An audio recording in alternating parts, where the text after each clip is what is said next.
Saudações de paz, pessoal, aqui professor Wesley Almeida para falar mais uma vez sobre um tema muito polêmico que divide opiniões e interpretações dentro da igreja e até mesmo não só da igreja moderna, mas ao longo dos tempos da história da igreja. Este é um tema muito polêmico que tem dividido opiniões e tem pelo menos duas interpretações aí mais clássicas e mais aceitas e defendidas dentro da igreja sobre este tema. E qual é o tema de hoje? Batismo com Espírito Santo. O que é este batismo com Espírito Santo? É um segundo batismo? É o falar em línguas? É um revestimento de poder? Ou é inferno e juízo? O que a igreja entende sobre isso e o que é ensinado ao longo do tempo sobre isso? Então vamos lá. A posição mais defendida hoje, na maioria aí, das igrejas pentecostais, é que esse batismo com o Espírito Santo que aparece em Mateus capítulo 3 e verso 11, seria um segundo batismo com a capacitação de falar em línguas. Porque eles ligam este texto de Mateus 3 capítulo 11 com Atos dos Apóstolos capítulo 2, quando tem a descida do Espírito Santo com poder, e viu-se repousando sobre cada um línguas como que de fogo. Então eles fazem alusão e referência a esses textos, e dizem que é um segundo batismo, uma segunda bênção, que traz a capacitação de falar em línguas, trazer o dom de línguas, ok? Essa é a interpretação clássica do meio pentecostal. E tem uma interpretação mais conservadora, analisando o capítulo 3 e o texto dentro do seu contexto, que não entende assim, desta forma.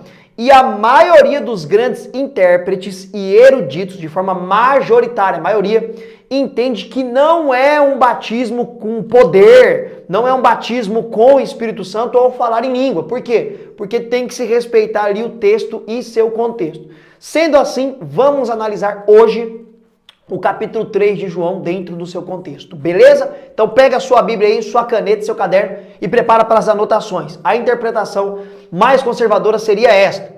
Ali no capítulo 3, Mateus vai registrar o início do ministério de João o Batista. E ele diz que esse João Batista, ele tinha uma forma de se vestir peculiar, diferenciada. Se vestia de pele de camelo e tinha na altura de sua cintura ali um cinto. E ele se alimentava de mel silvestre e gafanhoto. Tudo nos leva a entender que João Batista viveu boa parte da sua vida com um grupo chamado essênios. E quem foi estes essênios? Esses essênios foram judeus conservadores da lei de Moisés, dos mandamentos de Deus, que no período da helenização, o que é helenização? Esse período da helenização foi quando os gregos tomou boa parte daquilo hoje, ou daquela época que era chamado de Palestina e hoje ali o Oriente Médio.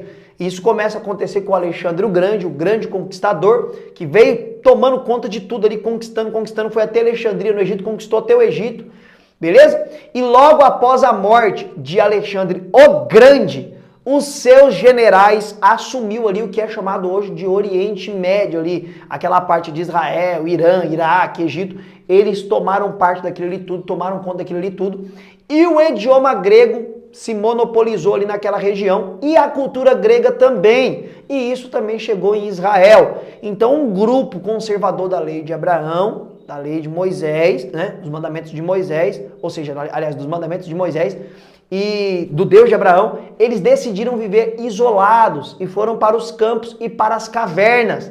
Aqueles achados da década de 40, 1940 e pouco ali, os achados da caverna de Qumran, tudo leva a entender que quem preservou esses escritos ali, que são os escritos mais antigos do Velho Testamento, foram os essênios. E tudo leva a entender que João Batista vivia com os essênios. Beleza? E diz o texto de Mateus que boa parte do Jordão vinha, aliás, boa parte ali dos povos que viviam na beira do Jordão de Jerusalém, vinham a ter o batismo de João, vinham ouvir João. E João pregava o quê? Arrependei-vos porque próximo está o reino dos céus. E aquelas pessoas que chegavam ali e ouviam a pregação de João, muitos, centenas, se arrependiam e se davam ao batismo de João, ou seja, acreditavam naquilo que João estava anunciando. E para entender o que é o batismo com fogo dentro desse contexto, precisamos começar a analisar a partir do verso de número 7 do capítulo 3 de Mateus, quando diz o texto que João levantou a sua cabeça e viu os fariseus e saduceus que vinham ao seu batismo. E esse grupinho, quem que era saduceus e fariseus? Este grupo era a classe intelectual de doutores da lei da época de João. O farisaísmo tem uma grande especulação quando ele surge. Alguns entendem que o farisaísmo surge lá na Babilônia.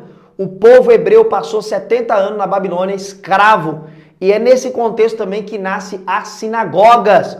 Os babilônicos não tinham problema com outras divindades, eles eram politeístas, eles aceitavam as pessoas que viviam entre eles cultuar os seus deuses. Então, por isso, nasceu lá na Babilônia a sinagoga, porque não tinha tempo para os judeus adorar, então eles começaram a fazer as sinagogas, que eram cômodos pequenos, e ali se reuniam para estudar a palavra de Deus, ou aquilo que eles tinham de palavra de Deus, que era o Velho Testamento, ok? E ali surge, então, aquilo que é chamado de fariseus. E eram duas classes, né? Os fariseus e os saduceus, eles se dividiam em posições teológicas. Uns acreditavam em anjo, outros não acreditavam, outro acreditava em ressurreição, outro não acreditava. Tinham problemas teológicos, mas eles estavam debaixo ali da lei de Moisés. Eles vinham no batismo de João para criticar e para observar e ficavam com inveja, com ciúme, porque muitas pessoas tinham João como um profeta, que ele era profeta, ele era um grande profeta, o último grande profeta nascido de mulher, conforme falou o Senhor Jesus, e o maior profeta.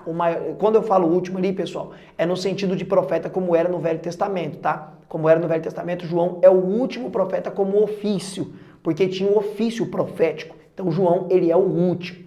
E Jesus diz que ele é o maior nascido de mulher. Beleza? E eles, observando o batismo de João, João olha para eles e diz o seguinte: raça de víboras malditas.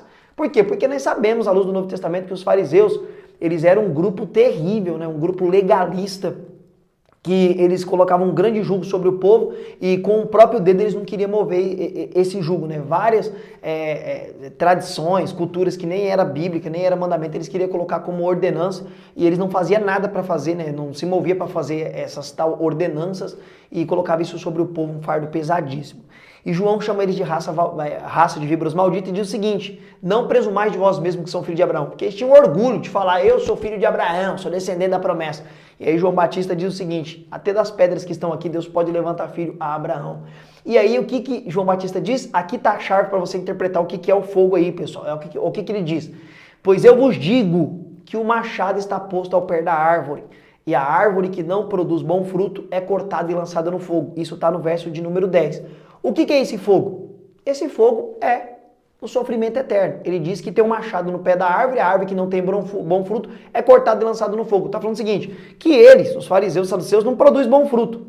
E se eles não se arrepender, como esse povo que está vindo no batismo de João se arrependendo pelos seus pecados, essas árvores vão ser cortadas, que são eles, e vão ser lançadas no fogo. E esse fogo é inferno. E aí chega o verso de número 11, quando João diz o seguinte: eu batizo esse povo aqui por arrependimento, mas está vindo um que é mais poderoso. E eu não sou digno nem de levar a sandália dele.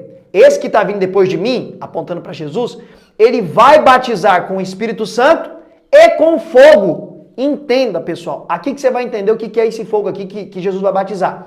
Dentro desse contexto, João está pregando para dois tipos de pessoas. Está pregando para aquele tipo de pessoa que está ouvindo e sendo batizado, está se arrependendo, que está lá no verso de número 6, verso 7, né? Aliás, no verso de número 5, 6, as pessoas que estão ouvindo a pregação de João estão se arrependendo, estão sendo batizadas. Essas pessoas, Jesus vai batizar com o Espírito Santo. E agora, o segundo grupo de pessoas que João Batista está pregando é o que aparece no 7, que é os fariseus e saduceus, que não se arrepende, que não produz bom fruto, que vai ser cortado e lançado no fogo. Então João, no verso 11, está falando o seguinte: Jesus Cristo, ele vai batizar esses dois grupos. O grupo que está se arrependendo vai receber o Espírito Santo, o batismo com o Espírito Santo. E o grupo que não está se arrependendo, ele vai batizar no fogo. Por quê? Esse batismo é lançar, é jogar. É uma passagem, entendeu? Então, ser lançado no lago de fogo seria esse batismo com fogo. Você quer ver você matar isso daí agora? Não ficou muito claro? O verso 12 de João não termina, ele continua falando. Esse que vai vir depois de mim, que é Jesus, que vai batizar com o Espírito com fogo, olha o que João diz: na sua mão ele tem a pá, e ele limpará bem a sua eira. Recolherá no celeiro o trigo, ou seja, aqueles que estão crendo, aqueles que estão se arrependendo, aqueles que vão receber o Espírito Santo, esse que tem a pá na mão, que é Jesus, vai guardar eles no celeiro e vai lançar a palha, aqueles que não estão se arrependendo e aqueles que não recebem o Espírito Santo, no fogo que nunca se apaga. Matou! é uma fala só. Do 10 ao 12, ele está falando de dois grupos. Aqueles que vão receber o Espírito Santo e aqueles que vão receber a condenação do fogo eterno. Ou seja, se no verso 10 o fogo é inferno e no verso 12 o fogo é inferno, por que no verso 11 o fogo tem que ser poder e unção? Não faz sentido, pessoal. Todo texto é interpretado dentro do seu contexto. No verso 10, ele fala que vai ser cortado e lançado no fogo que nunca se apaga. No verso 12, ele fala que essa palha vai ser lançada no fogo que nunca se apaga. E o verso 11 também está relatado ao sofrimento eterno. Jesus Cristo vai batizar com fogo. Esse batismo é uma passagem. E essa passagem é o quê? Jesus, lá em Apocalipse 21, 22, aliás, no Apocalipse 21, ele está lançando, aliás, Apocalipse 20 e 21, que está falando do novo céu e nova terra, Jesus vai lançar todos aqueles que vão ser julgados no lago de fogo que nunca se apaga, trono branco. É Jesus que lança as pessoas que não estão com o nome no livro da vida no lago de fogo e enxofre que não se apaga. Então, em Mateus capítulo 3, verso 11, o batismo com fogo é ser lançado no lago de fogo que nunca se apaga. É simples assim. É claro que vai ter pessoas que vão ver esse vídeo aqui e não vai concordar com essa interpretação. Vai continuar acreditando, entendendo e crendo que o batismo com fogo seria falar em línguas ou Espírito Santo. Eu não tenho problema com isso, eu respeito a sua posição, até porque eu também já pensei assim. Mas depois de analisar esse texto dentro do seu contexto, fica mais do que claro que o batismo com fogo é o sofrimento eterno que Cristo vai lançar as pessoas lá em Apocalipse 20, 21, que é o grande trono branco, beleza? E aí, gostou dessa interpretação? Já tinha ouvido essa interpretação? Não? Comenta aqui embaixo, eu quero ver o seu comentário, deixa o seu like, aciona também o sininho aí, tá bom? Porque você vai sempre receber aí as notificações quando você acionar o sininho e compartilha para mais pessoas serem alcançadas por essas verdades. E até a próxima com a graça de Cristo Jesus.